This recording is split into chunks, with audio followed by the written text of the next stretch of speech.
Welcome to Deluxe. We take a look at timeless classics, the world's most luxurious brands and beautiful people who stand the test of time. From Cartier diamonds to Audrey Hepburn, from James Bond to fast and classy cars, we explore ageless elegance. The Prince of Wales once famously called French jewellery house Cartier jewellers to kings, king of jewellers. And there is no better symbol of timeless luxury than a diamond by Cartier. Louis-François Cartier took over an existing jewellery workshop in Paris in 1847. But it was his gifted grandsons Louis, Pierre and Jacques who established the worldwide brand of Cartier. Innovations with various styles including Art Deco, Garland and Tutti Frutti has made Cartier's influence on the development of 20th century jewellery unparalleled. Louis Cartier is best known for his timepieces. He designed the first wristwatch to assist an aviator friend. And an example of his famous mystery clocks was recently on display in Moscow. Cartier can claim all the most important innovations and achievements which belong to the jewellery art of the 20th century. Many of the watches, tiaras and necklaces on display are from private collections. Among the treasures are crocodile and snake necklaces, specially ordered by the Mexican actress Maria Felix.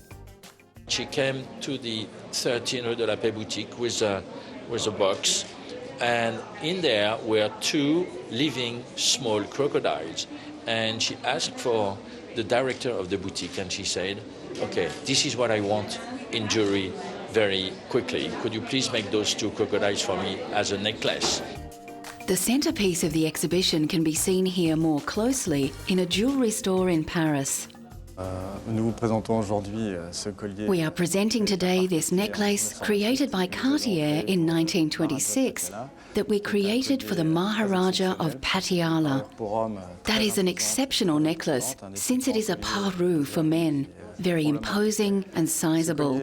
It is probably one of the biggest jewellery necklaces that has ever been made.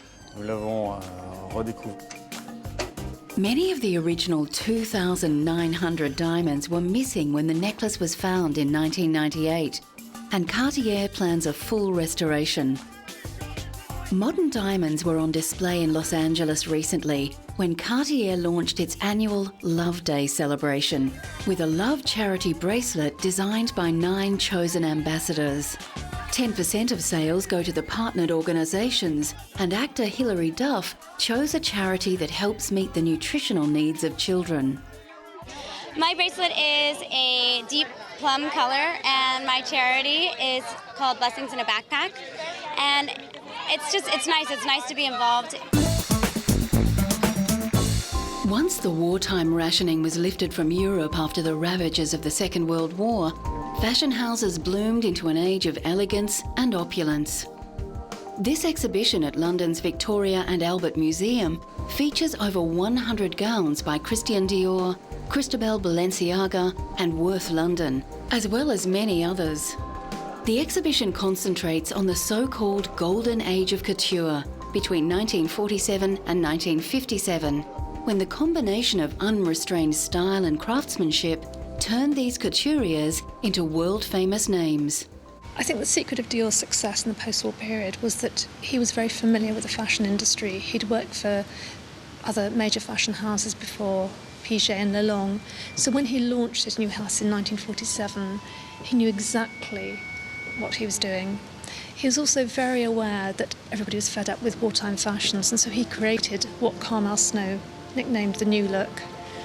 And this was a tremendously romantic look that appealed to women all over the world. There are several pieces on display by London-based couturiers such as Norman Hartnell and Hardy Amies. What was very interesting about London couture in the 1950s, as opposed to Parisian couture, was that the London designers focused on practical, wearable designs. tailoring was a great speciality. In fact, the tailors were so skilled in London that the Parisians sent their tailors over to see how it was done. 60 years after the launch of Dior's new look couture house, the market for haute couture is certainly much smaller.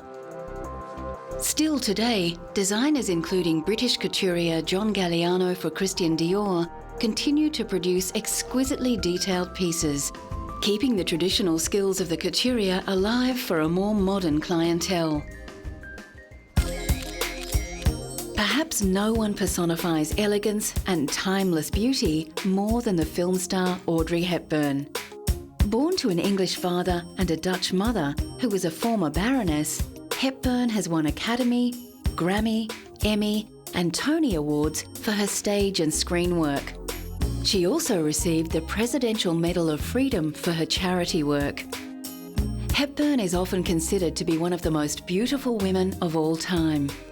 In the 1950s, she was not only one of the biggest film stars, but her elfin appearance and sense of chic was very influential in fashion at the time. Recently, the dress that Hepburn wore in one of her most famous roles as Holly Golightly in Breakfast at Tiffany's came up for auction. Hepburn said she found playing the eccentric Manhattan socialite hard, as she was an introvert and Holly Golightly an extrovert. The distinctive black dress perfectly suited the gamin figure of Hepburn and became a silhouette much admired and copied.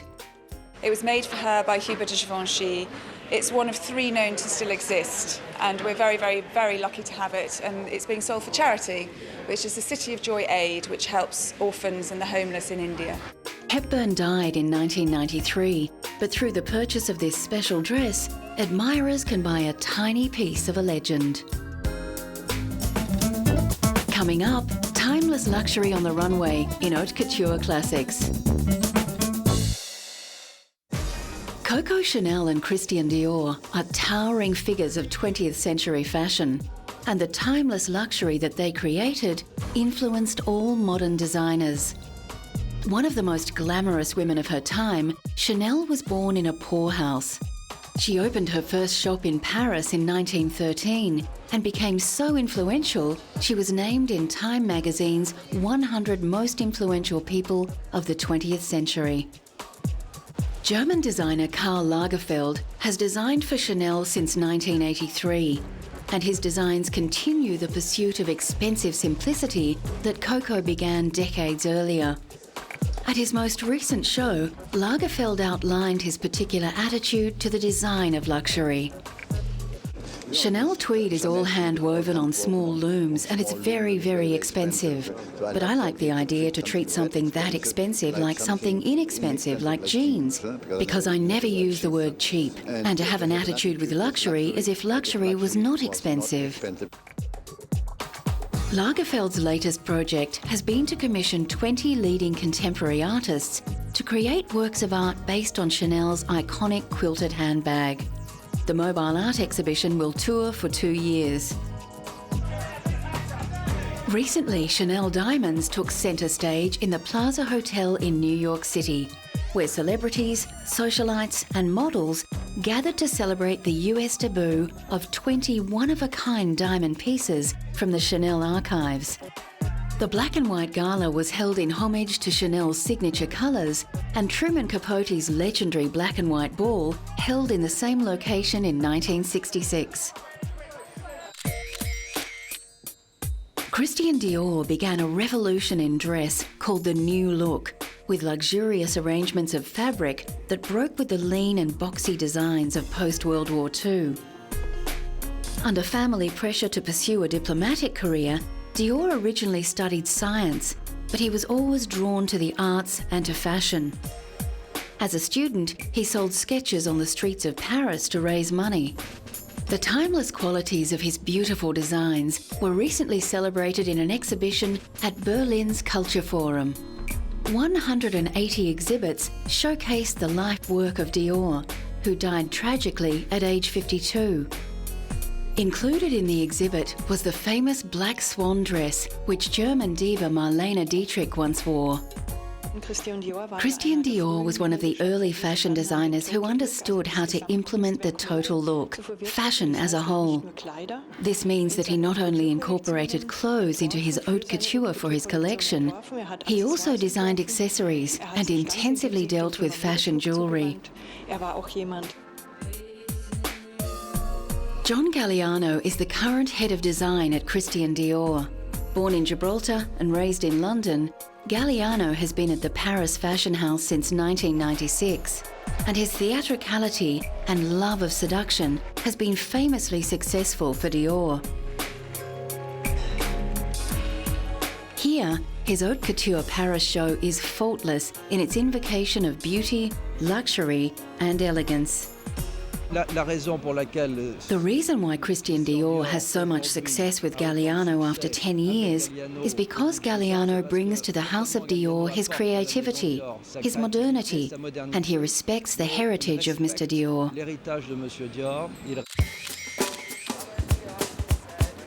A master of haute couture, Giorgio Armani follows in the footsteps of Chanel, with his timeless tailored designs redefining what is feminine and what is masculine. Italian-born Armani began as a designer in well-known fashion house Nino Cerruti Jimenez, before beginning his own label in 1974.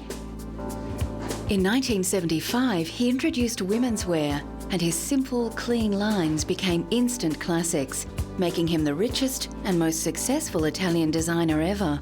Very, very elegant. His style doesn't shriek, it whispers. And I think when people are wearing his clothes, the clothes don't wear them. They feel very elegant, they always feel perfectly dressed for any occasion, and I think they feel comfortable. At a retrospective in the Royal Academy of Arts in London, the timeless quality of Armani's designs is more than apparent. If you bought sort of a navy or a beige or a black Armani trouser suit, you'd probably still be wearing it in 10 or 15 years. I mean, you may change the t-shirt or whatever you put underneath it, but essentially the trouser suit or the skirt suit would really last almost a lifetime. In 2003, Armani was honoured in Beverly Hills with the inaugural Rodeo Drive Walk of Style Award, a fitting tribute to a man who has shaped public taste. A who's who of Hollywood celebrities walked the red carpet to celebrate a man who has changed the way the world dresses. Well, I think he's sort of been the arbiter of taste for the last at least 25 years. He's managed to transform a lot of women who didn't know what the hell to wear into a lot of women who look great. Sophia Loren, who is rarely seen in public, made an exception for Armani, who is a close friend. Giorgio Armani is unique. After his huge success with the film American Gigolo, where he dressed the sex symbol Richard Gere, Armani became the preferred courtier for a long list of Hollywood stars. These include Jodie Foster, Michelle Pfeiffer, Julia Roberts, Robert De Niro, George Clooney, and Samuel L. Jackson, who remembers his first Armani purchase. I actually bought a sweater, and it was one of those feelings of success for me, you know, because I've been going by the store and kind of looking at stuff, and one day I finally was able to just walk in there and buy this sweater that I'd coveted for a while. And, you know, it was a feeling of having made it, you know, that I didn't feel bad about buying it, and I was overjoyed that I could afford it. And once I got home and put it on, you know, it was kind of like dancing around in the mirror, looking at myself in it and feeling, yes, I own Armani. Recently, Armani brought his uber chic to Japan, where he opened a high-rise flagship store in Tokyo. Armani's understated elegance and palette of blacks and beiges is expected to fit extremely well with typically restrained Japanese taste. The Hollywood stars that I think look cool usually are wearing Armani. So for me, it's a way to boost my self-image. Coming up, the man and the cars that exemplifies timeless luxury.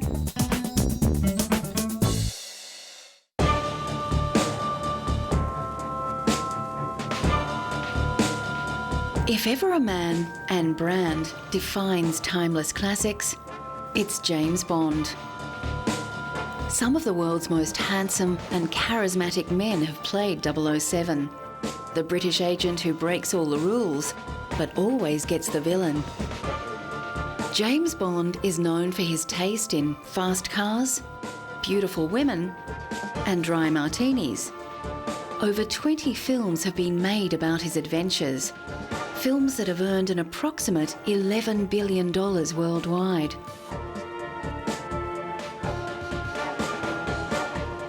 Recently, Sean Connery, considered by many to be the definitive Bond, received the 34th American Film Institute Life Achievement Award in honour of his acting work.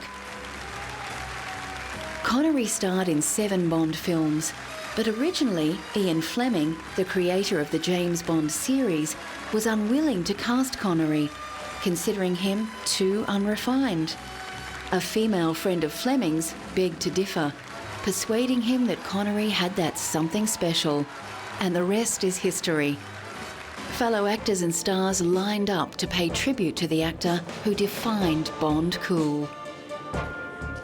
He's my father, my mentor, my inspiration. Great man, wonderful occasion. I'm delighted to be here to honor him. And Sean Connery was filming in Vegas and he came to see my show.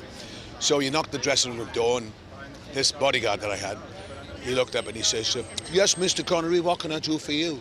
You know what I mean? Like, but you know. So Sean went and lifted him up, my bodyguard, and just placed him over to the right, to the left, his left-hand side, and just walked in. The current James Bond is the British actor Daniel Craig. Craig is the 6th actor to play Bond, after Connery, George Lazenby, Roger Moore, Timothy Dalton, and most recently, Pierce Brosnan. Craig breaks the mould for James Bond because he's the first blonde, but his masculine charisma more than qualifies him for the part. Craig's first Bond film, Casino Royale, returns to the very first Ian Fleming book, which details how the secret agent became the ruthless James Bond. I can tell you about this movie, and I'm not going to compare it to any other Bond movie, but this is a new departure, and there is a lot of new things, but a lot of the Bond themes that are still in this. It has to be, because we're making a James Bond movie. But wait and see. Many men and women fantasise about a life filled with luxury and adventure, and an exhibition of 007 memorabilia assembled at London's Science Museum offers the public a chance to make that wish come just a little bit true.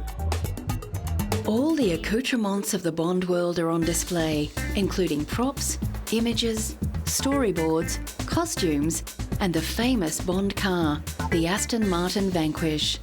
It's your chance to become a secret agent for the day. You're given a swipe card, a little credit card thing, and you go around the exhibition finding out as much as you can about James Bond, the films, the phenomena. You're tested along the way, and then at the end of the exhibition you're rated as to whether you're going to make it into MI6 or not. Ian Fleming, the creator of James Bond, was no shy retiring writer. His adventure-filled life was on display recently at the British Imperial War Museum. Fleming drew on his own war experiences and his work as a travel writer and journalist to create the iconic secret agent. Ian was not a man of action. He'd have liked to have been one. In fact, he volunteered to go on a mission in the war, but Admiral Godfrey, his boss, wouldn't allow him to go because he was too valuable. But Bond did all the things that he couldn't do. The silver grey Aston Martin DB5 is the epitome of cool, partly because of its association with James Bond. Originally of British build and design, Aston Martins are a luxury performance car, first manufactured in the 1920s. The Aston Martin combination of timeless elegance and power has made them popular with car aficionados worldwide. Despite financial concerns and a number of takeovers, including Ford, the car continues to be manufactured today, with Aston Martin recently opening a dealership in Beijing to take advantage of the new moneyed Chinese consumer. At a recent festival in Britain, 300 cars took part in a parade, driving past the Queen and Prince Philip. 9 decades of the beautiful car help illustrate the continuing qualities that have kept Aston Martin on the Timeless Classics list. The fact that it's still here looking pretty good really after all those years, a lot of years of neglect, I think speaks well for the solidity and quality of Aston Martins. I think that's what people love about them. It's rather like a Rolex watch. It comes apart and goes together again with perfection.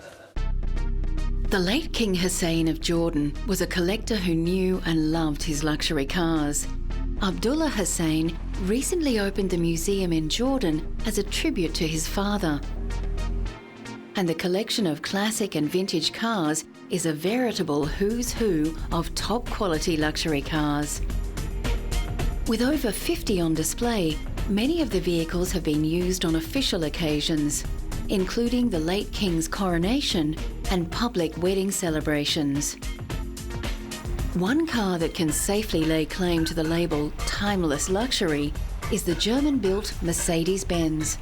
The choice of kings and the rich the world over, King Hussein's 1968 Mercedes 300 has a special story to tell. In this Mercedes, King Hussein survived a failed assassination attempt in Suela, and thank God no one was wounded and nothing happened to the car.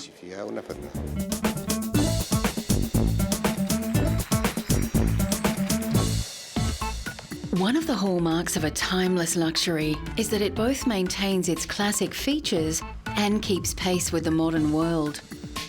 Mercedes are prized for their design elegance and on-road performance. But Mercedes-Benz has also introduced many safety and technological innovations that have been incorporated into other cars. The average American now spends 17 hours a week in their car. So for those who can afford it, a stylish and comfortable drive is only the beginning. For Mercedes-Benz, electronic gadgets help differentiate their brand. GPS navigation has been standard in Mercedes since the early 1990s. And Bluetooth connectivity has been in the C-Class Mercedes since 2007. As for music,